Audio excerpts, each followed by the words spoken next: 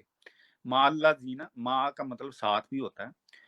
تو پھر کوئی چیز کھٹکی یہاں پہ میرے ذہن میں کہ اچھا ایک بندہ جو اللہ کی اور رسول کی اطاعت کرتا ہے وہ ان لوگوں کے میں شامل ہوگا یا ان کے ساتھ تو رہے گا، یعنی کہ نبیوں کے ساتھ رہے گا لیکن نبی نہیں ہو سکتا، صدیقین کے ساتھ تو ہوگا لیکن صدیق نہیں ہوگا، شہیدوں کے ساتھ ہوگا لیکن شہید نہیں ہوگا۔ ٹھیک ہے، اس کا مطلب تو پھر یہی بنتا ہے نا۔